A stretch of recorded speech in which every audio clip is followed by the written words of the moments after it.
বিশাল এক চায়ের কেটলির ভেতরে বসেই বিক্রি করছেন চা। দৃশ্যটা দেখলে যে কারো চোখ কপালে উঠতে বাধ্য। তবে চমকের এখানেই শেষ নয়, এই অদ্ভুত দোকানে মিলছে এমন এক চা যা কাপ হাতে নিয়ে শুধু পান করলেই হবে না, চিবিয়েও খেতে হবে। আমার এখানে 14 প্রকারের চা পাওয়া যায়। আমি একটা চায়ের নামকরণ দিয়েছি চাবান চা। এটা হচ্ছে রং চা।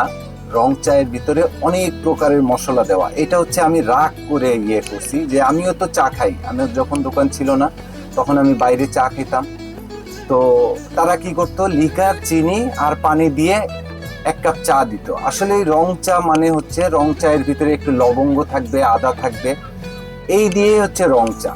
খুলনার খালিশপুরের চরের হাটে প্রকৃতির শান্ত নিরিবিলি পরিবেশের মাঝেই হঠাৎ চোখে পড়ে ব্যতিক্রমী এক চায়ের দোকান।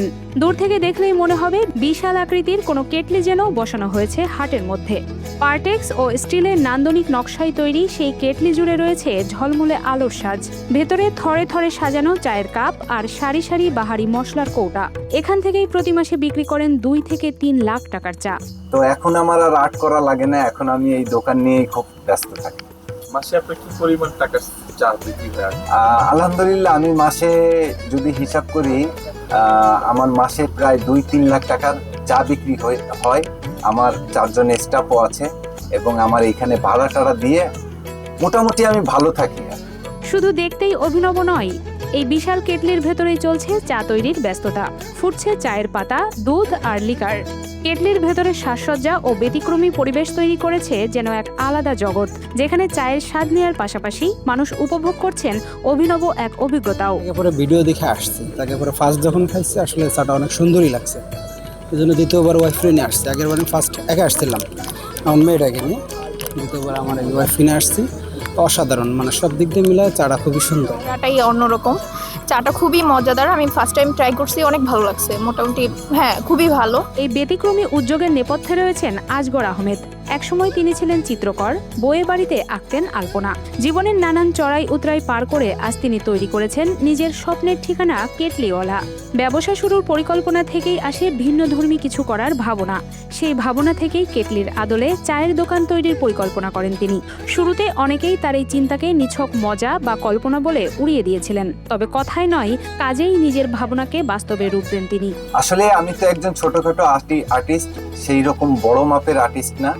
আমি মনে করেন মাসে 2টা কাজ করলাম, তারপরে আবার কবে কাজ পাবো কি না পাবো না এটার কোনো নিশ্চয়তা ছিল না। যার কারণে আমি ওই কাজের ফাঁকে ভাবলাম যে একটা চায়ের দোকান। তো ওরা বিশ্বাস করে নাই যে প্রথমে যে আমি এরকম একটা কেটলি বানাবো।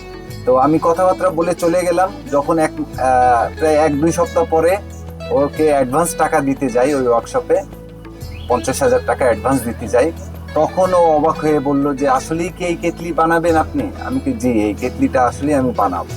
ওইখানে অনেকগুলো ইঞ্জিনিয়ার বসা ছিল, তারাও অবাক, এ কোন ধরনের পাগল যে এইরকম একটা কেটলি বানাবে। যাই হোক, সেখানে অ্যাডভান্স টাকা দিলাম। দেওয়ার পরে ওরা কাজ শুরু করলো। আস্তে আস্তে আস্তে আস্তে কাজ হলো। প্রায় 6 মাস লেগেছে এই কেটলিটা বানাতে।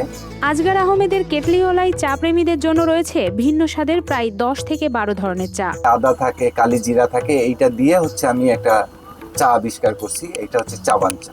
হ্যাঁ, তারপরে হচ্ছে আপনার কাশ্মীরি চা, দুধ চা, মালাই চা, আবার অর্গ্যানিক কিছু চা বিক্রি করি, রোজেলা চা, ব্লু চা, হ্যাঁ, আরো অনেক প্রকারের চা আমি এখানে বিক্রি করি। খোলামেলা ও শান্ত পরিবেশের সঙ্গে ব্যতিক্রমী এই চায়ের দোকানটি সহজেই নজর কাটছে সবার। তাই স্বস্তির সময় কাটাতে এবং ভিন্ন অভিজ্ঞতার স্বাদ নিতে দূর দূরান্ত থেকে এখানে চা খেতে আসছেন শিশু থেকে শুরু করে নানা বয়সী মানুষ। পরিবেশটা অনেক সুন্দর। আমি কুষ্টিয়া থেকে আসছি, এই পাশ দিয়ে যাওয়ার পথে কেটলিওয়ালা চায়েরিটা দেখলাম, যে চা অর্ডার করছে, অনেক সুন্দর মাশাআল্লাহ। এই যে আমি পাশেই খুলনা পলিটেকনিক্যাল ইনস্টিটিউট, এখানে পড়াশোনা করি। এই আশেপাশে ঘুরতে আসছিলাম, এখানে এসে কেটলিওয়ালা চার দোকান দেখলাম। এখানে এই চাটা অনেক সুন্দর। দুধ কফিটা খেয়েছি, মালটা চাটা খেয়েছি। হ্যাঁ, ভালো আছে আপনার এগুলো। তরুণদের আড্ডা, বন্ধুদের গল্প আর 1 কাপ ধোয়া ওঠা চা। নির্জন এই জায়গাটি যেন ব্যস্ত নগর জীবনের মাঝেও একটু স্বস্তির ঠিকানা। দামি রেস্তোরাঁর 4 দেয়ালের বদলে নদীর পাড়ে খোলা আকাশের নিচে বসে 1 কাপ চাই এখানে হয়ে ওঠে প্রশান্তির উপলক্ষ্য।